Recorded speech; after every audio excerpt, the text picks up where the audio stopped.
Halo teman-teman, Assalamualaikum warahmatullahi wabarakatuh.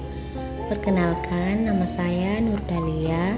Saya dari Fakultas Kesehatan Masyarakat Universitas Muhammadiyah Palu yang akan membantu kamu memahami mengenai kesehatan reproduksi. Nah, apa itu kesehatan reproduksi?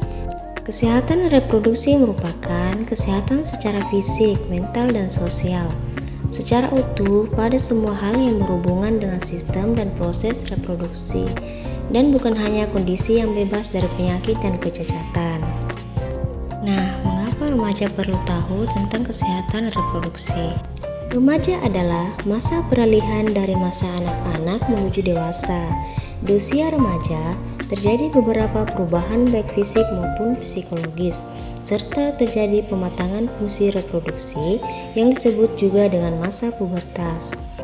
Ketika remaja mengetahui bagaimana cara bersikap dan berperilaku sehat selama pematangan fisik pada dirinya, remaja akan tumbuh menjadi seorang dewasa yang sehat dan memiliki keturunan sehat dengan kehidupan yang berkualitas. Pubertas adalah suatu tahap perkembangan di mana seseorang mengalami perubahan fisik dan emosi yang memungkinkan untuk mampu bereproduksi. Ciri sekunder pubertas pada laki-laki: mengalami mimpi basah, tumbuh janggut dan kumis, tumbuhnya jakun, bahu menjadi lebih bidang, tumbuhnya rambut pada ketiak dan dada, tumbuh bulu halus pada alat kelamin yang sudah matang, tubuh lebih bermassa atau berotot. Ciri sekunder pubertas pada perempuan: haid atau menstruasi, payudara membesar, tumbuh bulu halus di sekitar ketiak, rongga pinggul membesar, dan tumbuh bulu halus di sekitar alat kelamin. Perubahan psikis selama masa pubertas: emosi tidak stabil, mencari jati diri, mandiri, rasa ingin tahu yang besar dan keinginan untuk coba-coba, dan tertarik dengan lawan jenis. Nah, hati-hati seks pranikah dan hindarilah pernikahan usia dini. Seks pranikah. Hubungan seksual pranikah adalah kontak seksual yang dilakukan remaja dengan lawan jenis tanpa ikatan pernikahan yang sah. Dampak utamanya: yang pertama, kehamilan tidak diinginkan; yang kedua, infeksi menular seksual. Seorang perempuan bisa hamil saat pertama kali berhubungan seksual, baik ketika menstruasi maupun tidak.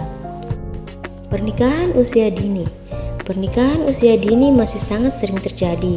Pernikahan usia dini dapat membawa banyak sekali dampak negatif, baik dampak sosial, psikologis, fisik, hingga kematian.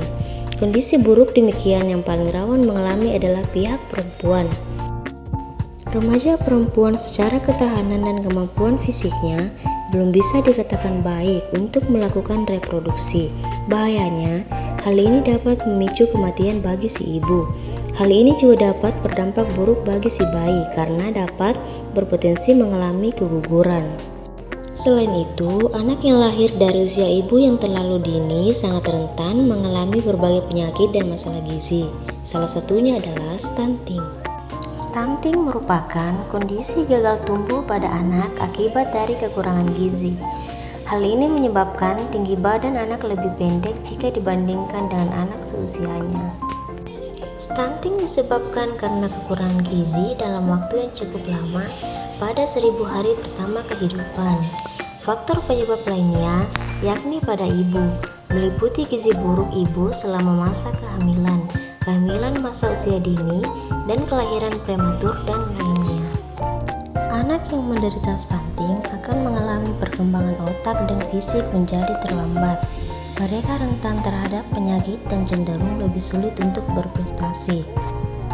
Ketika dewasa, anak stunting rentan mengalami kegemukan, sehingga berisiko terkena penyakit jantung, diabetes, dan penyakit tidak menular lainnya.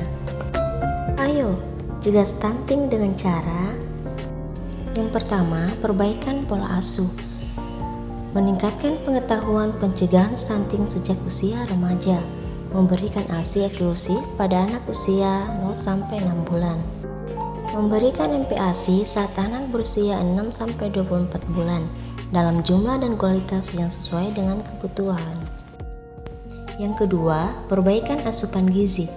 mengonsumsi asupan sesuai kebutuhan sejak usia remaja, memperbaiki pola makan agar tidak mengalami kurang energi sebelum dan saat memasuki usia kehamilan, mengonsumsi tablet tanpa darah secara rutin agar tidak mengalami anemia defisiensi besi. Pada remaja putri berusia 12-18 tahun, mengonsumsi 1 tablet setiap minggu pada hari yang sama.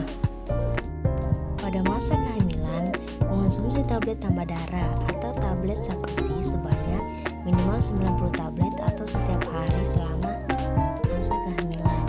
Yang ketiga, perbaikan sanitasi dan akses air bersih, meningkatkan akses terhadap air bersih, dan selalu memperhatikan sanitasi lingkungan dan melaksanakan perilaku hidup bersih dan sehat atau biasa disebut dengan PHBS. Dan yang keempat, meningkatkan akses pelayanan kesehatan. Saat masa kehamilan harus memeriksakan kesehatan minimal 4 kali selama kehamilan, melakukan pemantauan pertumbuhan balita terutama saat anak berusia 0-2 tahun di fasilitas pelayanan kesehatan secara rutin, dan memberikan imunisasi dasar lengkap pada anak. Mengaplikasikan cegah stunting pada remaja, mengonsumsi makanan yang beragam dan membiasakan sarapan pagi, mengonsumsi ikan dan sumber protein lainnya, perbanyak konsumsi sayuran dan buah-buahan, batasi konsumsi makanan cepat saji, jajanan dan berlemak, konsumsi air putih dengan jumlah yang cukup, dan hindari minuman alkohol, narkoba, dan tidak merokok. Kita remaja adalah harapan bangsa dan pewujud cita Indonesia. Yuk jadi generasi berencana, bukan generasi pembawa bencana. Karena remaja menentukan masa depanmu. Ayo remaja, kita tingkatkan kesadaran stunting dan mulai mencegahnya dari sekarang. Terima kasih.